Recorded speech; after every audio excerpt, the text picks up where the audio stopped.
Dear children, welcome back to chapter 4 of geography from class 10, agriculture. Agriculture is one of the most important subjects to be studied in geography because it is a primary activity which produces most of the food raw materials for various industries. So, in this chapter, reading about agriculture, you will come to know the various types of farming, cropping patterns and major crops grown in India. Not only that, you will also come to know how much agriculture contributes to the national economy, employment and the output. So, first of all, we are going to see what are those various types of farming in our country like India practiced. The cultivation methods depend upon the characteristics of the physical environment. Besides, technological know-how and socio-cultural practices are also important. Farming varies from subsistence to commercial type, and in different parts of India, the farming systems are differently practiced.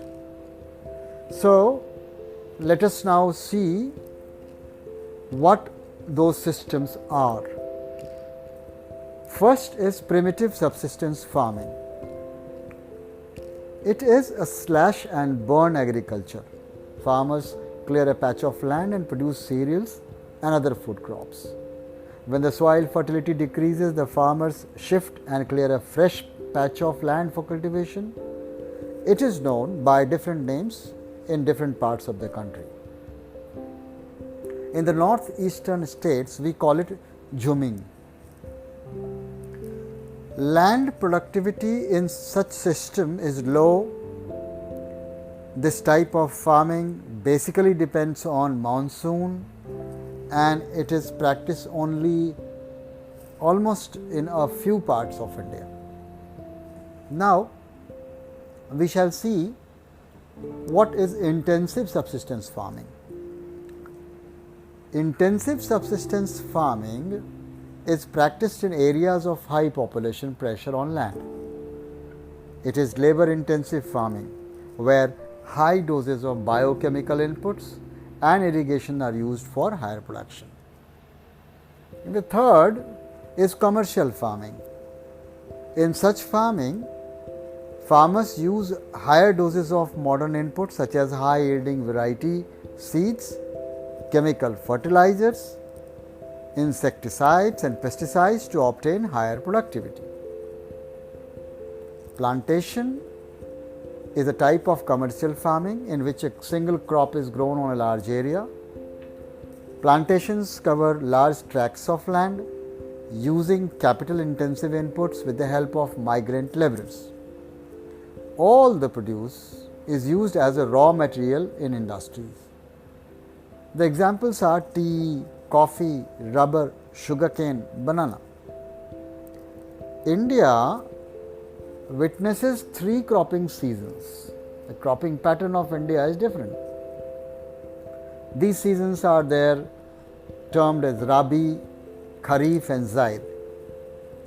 Now, when and how we call it sowing season, harvesting season and important crops which belong to these seasons. Rabi is a type of crop which is sown in winter from October to December. It is harvested in the month of April and continues up till June in summer. The important crops that come under Rabi category are wheat, barley, peas, gram and mustard. Now, let us see Kharif. Kharif is sown in the beginning of the rainy season between April and May. This kind of products are harvested in September, October, and the important crops under this category are paddy, maize, jowar, bajra, tuar, we call it arhar in some of the areas in India: moong, urad, cotton, jute, groundnut and soybean. Zaid is the third category of crops which are sown in between the Rabi and the Kharif season. There is a short season during the summer months known as Zaid season, which comes in the months of March and continues up to July. The basic crops which come under Zaid season are watermelon, muskmelon, cucumber, vegetables and fodder crops. Now further we would like to see what are the major crops produced in India. A variety of food and non-food crops are grown in different parts of India, depending upon the variations in soil, climate and cultivation practices. But the major crops which are grown in India are rice, wheat, millets, pulses, tea, coffee, sugarcane, oilseeds, cotton, jute, etc. Let us discuss in detail one by one.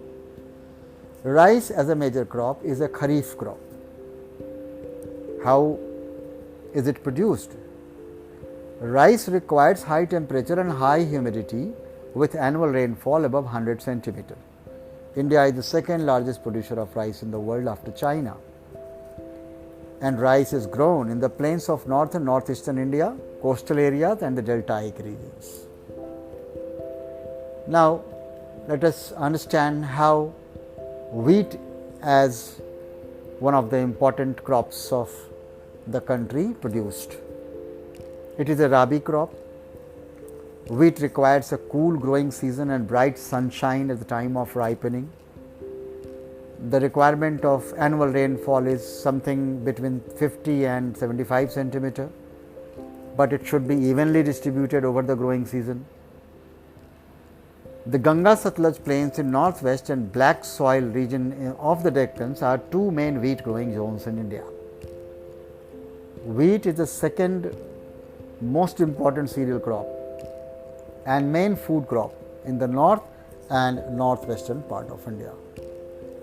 Millets. When we talk about millets, there are three types that we are going to discuss today in this chapter: jowar, bajra and ragi. These are basically known as coarse grains and have very high nutrition value. Now what is jowar, bajra and ragi? Jowar is the third most important food crop with respect to area and production. Jowar is a rain-fed crop mostly grown in the moist areas and is mainly produced in Maharashtra, Karnataka, Andhra Pradesh and Madhya Pradesh. Bajra, as one of the millets popularly used by the citizens of India, grows well on sandy soils and shallow black soil.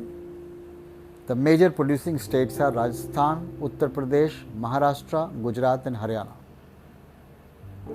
Ragi is another millet which is very popular in India. This is a crop of dry regions. It grows well on red, black, sandy, loamy and shallow black soils, and the major producing states are Karnataka, Tamil Nadu, Himachal Pradesh, Uttarakhand, Sikkim, Jharkhand and Arunachal Pradesh. Dear children, you need to make a table of all these millets to understand the basic differences between the three millets. Let us now try to understand about maize. Maize is a Kharif crop. It requires temperature between 21 degrees Celsius to 27 degrees Celsius and grows well in old alluvial soil. It is used both as food and fodder. Maize producing states are Karnataka, Madhya Pradesh, Uttar Pradesh, Bihar, Andhra Pradesh and Telangana. Coming to pulses, India is the largest producer and consumer of pulses in the world, and pulses are the major source of protein in a vegetarian diet. Major pulses grown in India are tuar, we call it arhar also in many regions, urad, moong, masoor, peas and gram. Pulses are mostly grown in rotation with other crops so that the soil restore fertility. Major pulse producing states are Madhya Pradesh, Rajasthan, Maharashtra, Uttar Pradesh and Karnataka. Now, further food crops and other than grains, we have got sugarcane, we have got oil seeds, we have got tea, we have got coffee and horticulture crops. So, one by one, let us try to understand all these. Let us take up sugarcane. Sugarcane is a tropical as well as a subtropical crop. It grows well in hot and humid climates with a temperature of 21 degrees Celsius to 27 degree and annual rainfall between 75 centimeter and 100 centimeter. It can be grown on a variety of soils. It needs manual labor from sowing to harvesting. India is the second largest producer of sugarcane, only after Brazil. This is very important. Sugarcane is the main source of sugar, gur, we call it jaggery, khansari and molasses. The major sugarcane producing states are Uttar Pradesh, Maharashtra, Karnataka, Tamil Nadu, Andhra Pradesh, Telangana, Bihar, Punjab and Haryana. Now, we will see oil seeds.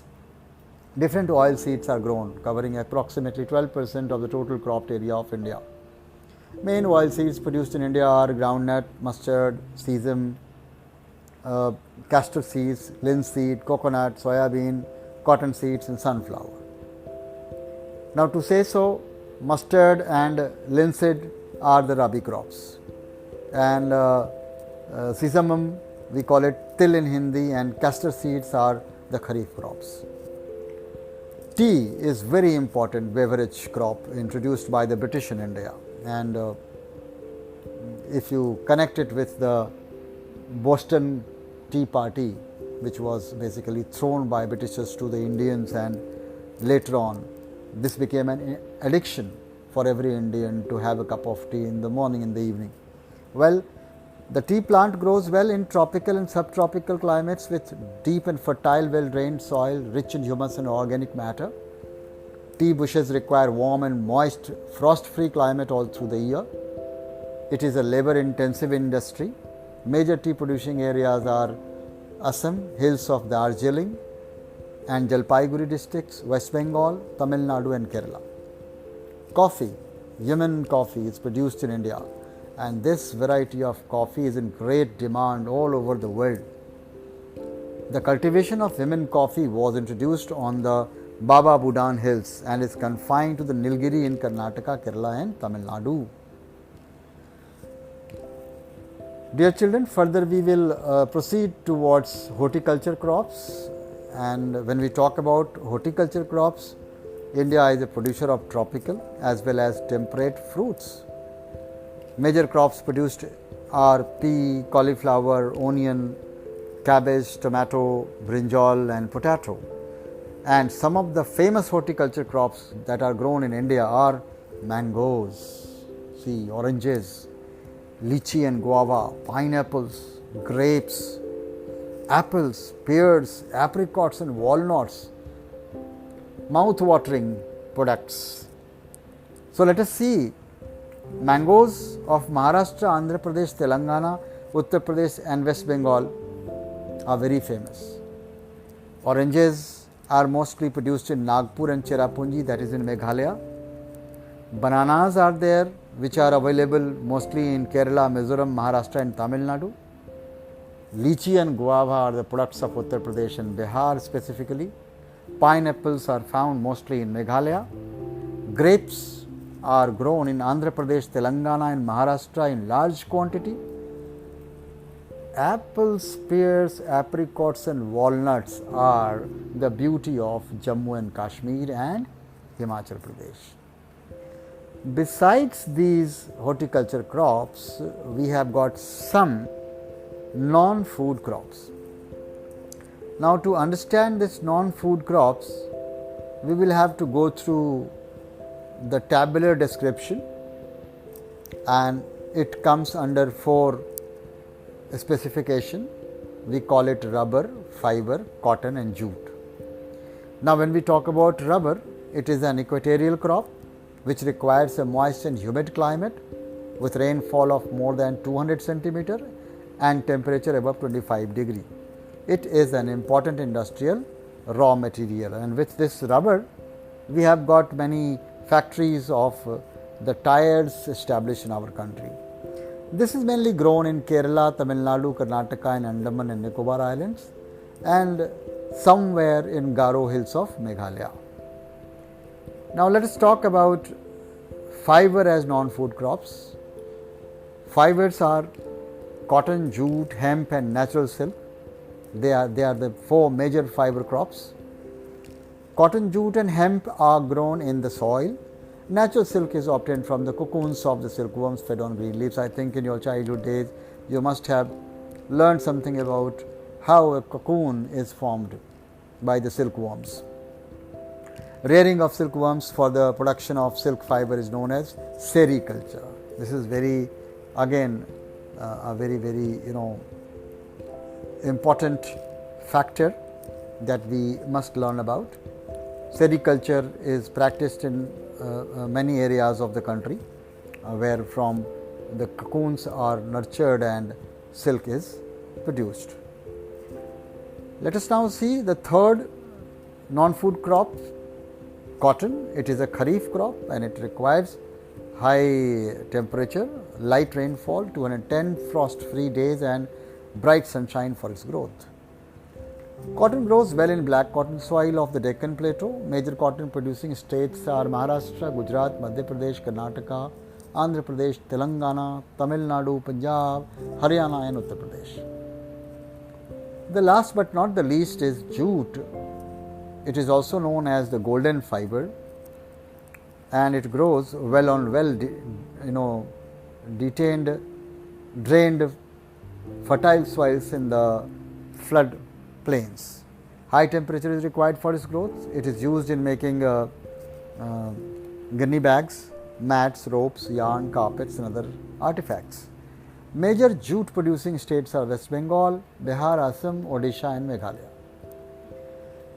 Now gradually we also have to understand the technological and the institutional reforms that took place in order to improve the agricultural production in the country. Agriculture provides a livelihood for more than 60% of its population. So, this sector is always required to be assisted with the technical and institutional reforms. The most important revolution that we quote is the Green Revolution, and coming under the reforms initiated by people to improve agriculture was another very important revolution. We call it White Revolution. Now, the initiatives which were taken by the governments are also important in this connection to study. What are those schemes which have been introduced by the government and what contributions have been done in order to improve the agricultural yields and cater to the needs of the livelihood of more than 60% of its population. The schemes introduced by government such as Kisan Credit Card, KCC, Personal Accident Insurance Scheme are very helpful. Special weather bulletins and agricultural programs for farmers on the radio and televisions were introduced to apprise them of the nuances of agriculture and help them produce good amount of agricultural yields. The government also announces minimum support price, remunerative and procurement prices for important crops in order to check the exploitation of farmers by speculators and middlemen. Thus, there has been a contribution of agriculture to the national economy with its improved qualitative products. It also, by and large, contributes in employment and output. So, let us have a glimpse of it. In 2010 and 11, about 52% of the total workforce was employed by the farm sector. The share of agriculture in the GDP is declining. It's a threat and an alarming state. Indian Council of Agricultural Research, agricultural universities, veterinary services and animal breeding centers, horticulture development, research and development in the field of meteorology and weather forecast, etc. are a few of initiatives introduced by the government to improve Indian agriculture. This is how we have come to know agriculture as one of the important factors helping the economy of our country to grow. We have understood what are those products and where are they produced, what are the climatic conditions required for it. Thus, we hope that this audio is going to help you in preparing yourself for your forthcoming examinations. Stay tuned with DNA Education on YouTube for more such audios.